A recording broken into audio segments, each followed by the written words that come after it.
जी नबी मुकर्रम अल्लाह की बारगाह से हुक्म पा रहे हैं, पहुंचा दीजिए वो चीज मा उन्ज़िला इलैका मिन रब्बिक, जो आपके रब की तरफ से नाजिल हो चुका। बहुत पहले हमने कह दिया था कि अली की विलायत पहुंचानी है, मगर अब वक्त आ गया है कि वो जो हमने कहा था वो यहाँ पहुंचा दीजिए। लिहाजा सरकार ने मौला अली की विलायत का ऐलान यानी खिलाफत का ऐलान यानी इमामत का ऐलान यानी हाकिमियत का ऐलान। तो जो है हमारे नज़दीक इमामत और खिलाफत दो चीज़ें नहीं हैं। ये कुछ लोगों ने हमारे दिमाग में डाला है। हमारे मुल्क के अंदर, हमारे माहौल के अंदर कुछ लोग हैं जिन्होंने कहा खिलाफत अलहदा है, इमामत अलहदा है। हमारे नज़दीक खिलाफत और इमामत दो चीज़ें नहीं हैं। वो जो मीठे अंदाज से एक साजिश हो रही है जो बाहर से यहाँ आ रही है, बाहर से मुराद बाहर मुल्क नहीं जी, आपके जो दूसरे मजहब के दोस्त हैं उनकी तरफ से आ रही है। और वो क्या आ रही है कि अली खलीफा बिला फसल बातनी है, खिलाफत बातनी अली के पास बिला फसल है, मगर खिलाफत ज़ाहिरी अली के पास बिला फसल नहीं है। बड़ी सजा के बात हो रही है। हमें भी बाज़ औक़ात अच्छी लगती है कि खिलाफत बातनी मौला अली के पास है, अली खलीफा बिला फसल बातनी है, मगर अली खलीफा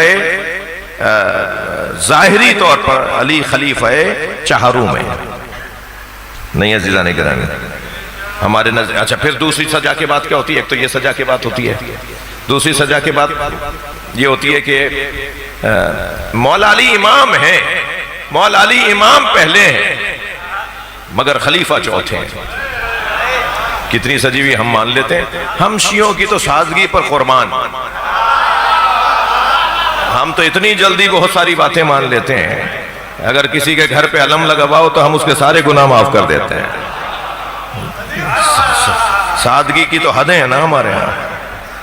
तो बाज लोग तो इसी रास्ते से कारीगरियां कर रहे होते हैं।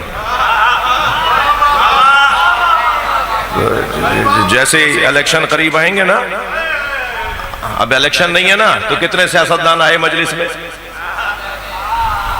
भाई आपसे पूछ रहा हूं, कोई भी नहीं आया ना। मेरे 5वां दिन है, कोई भी नहीं आया। उनकी वजह से थोड़ी हो रही है मजलिस। लेकिन बाज लोग माशाल्लाह जानते हैं कि उन्हें कैसे सादगी से इस्तेफादा करना है।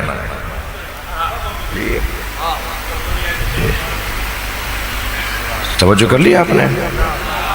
तो एक ये सादा एक पैगाम जाता है, हमारे यहाँ आता है कि नहीं, मौला अली खलीफा चौथे हैं और इमाम पहले हैं। हमें अच्छा लगता है, हम कहते हैं चलो तुम्हारी बात मान लेते हैं। ये कैसे मान लेते हैं भाई? जो हमारे इमाम है वही खलीफा है, जो खलीफा है वही इमाम है जी। कैसे कैसे इस बात को इस बच्चे को समझाऊं?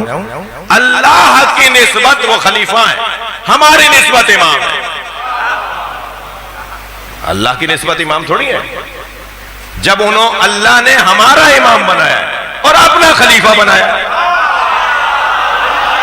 अब हो गई ना रोशन। सलवात पढ़ ले मोहम्मद व आले बाबा।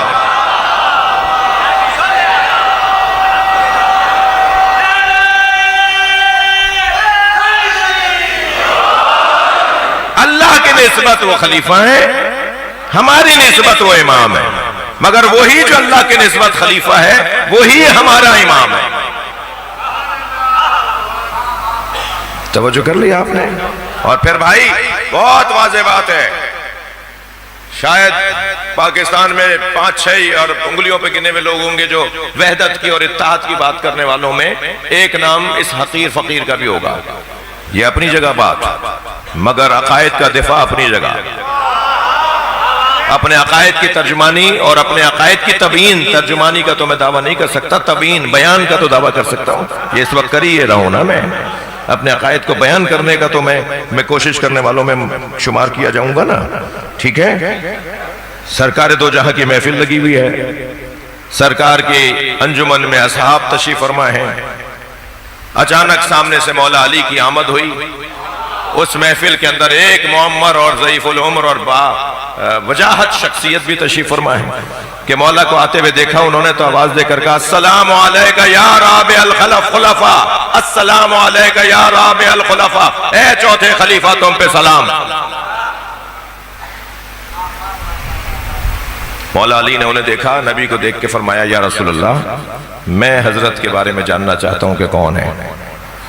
अब ये हजरत सवाल ना करते तो रिवायत कैसे बनती, और रिवायत ना बनती तो आज बयान कैसे होती। ठीक है ना। हजरत ने फरमाया, ये हजरत कौन है? हजरत ने फरमाया, ये हजरत खिज़र है, अल्लाह के नबी, बाज के नजदीक नबी है ना, ये हजरत खिज़र है। क्या फरमाया हजरत खिज़र ने? भाई यहां से क्लिप मत काट देना, खुदा के वास्ते।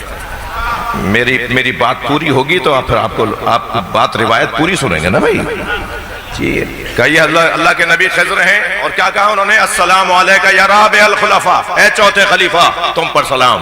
मौला अली ने जवाब दिया, खुशी का इजहार किया। इस रिवायत को इमाम सज्जाद की बारगाह में सलवात पढ़े जरा मौला की जात।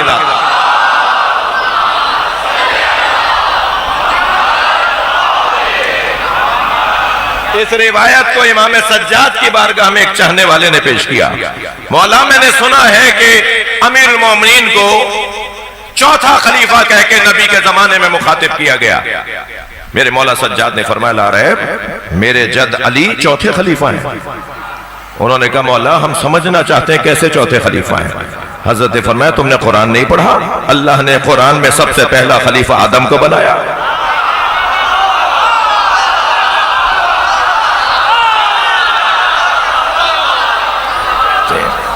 जिस वक्त परवरदिगार आलम ने जमीन पर हजरत आदम को भेजा, क्या फरमाया? वइज़ क़ाल रब्बुका लिल मलाइकति इन्नी जाइलुन फिल अर्ज़ खलीफा। जब अल्लाह ने मलाइका से कहा, मैं जमीन पर अपना, थक रहे हैं आप हज़रात, जमीन पर मैं अपना खलीफा बना रहा हूं, तो पहला खलीफा कुरान की जबान में आदम अलैहिस्सलाम। थक के नहीं सुनो, पहला खलीफा कुरान की जबान में हजरत आदम। फिर मेरे मौला सज्जाद ने फरमाया, तुमने कुरान नहीं पढ़ा? अल्लाह ने कुरान में दूसरा खलीफा हजरत दाऊद को करार दिया। या दाऊद इन्ना जअलनाका खलीफतन फिल अर्ज़, ए दाऊद हमने तुम्हें जमीन पर अपना खलीफा बनाया है। और अल्लाह ने तीसरा खलीफा हजरत हारून को बनाया, हजरत मूसा का। वख्लुफनी फी कौमी वस्लिह, ए हारून मेरा खलीफा बनकर मेरी कौम में रहे। अल्लाह ने तीसरा खलीफा हजरत हारून को बनाया, और चौथा खलीफा हमारे जद अली को बनाया। जब नबी ने फरमाया, या अली अंता वसी वजीरी व खलीफती फी बादी,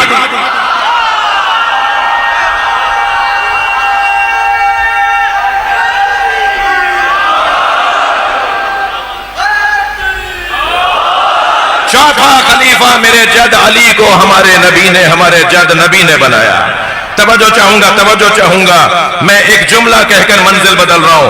आपने देख लिया जमीन खिलाफत कितनी ऊंची है?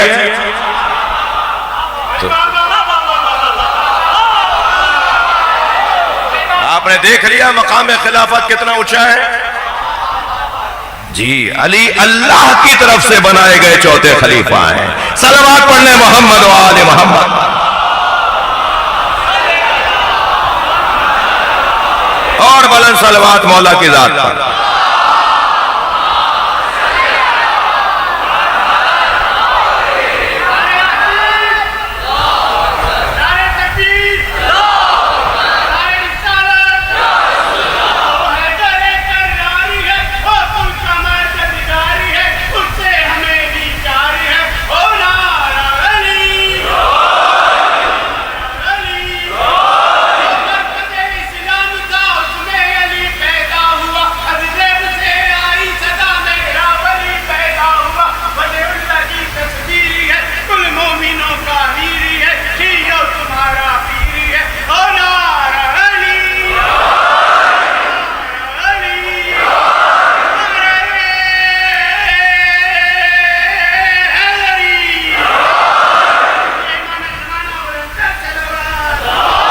अल्लाहुम्मा सल्लि अला अली। मेरे मौला अल्लाह की तरफ से बनाए गए इमाम भी हैं, खलीफा भी हैं, और यही वो अकीदा विलायत अली है जिसकी खातिर कुर्बानियां दी गई हैं। मुबाहिला गदीर का तहफ़्फ़ुज़ है और मुबाहले का तहफ़्फ़ुज़ करबला है।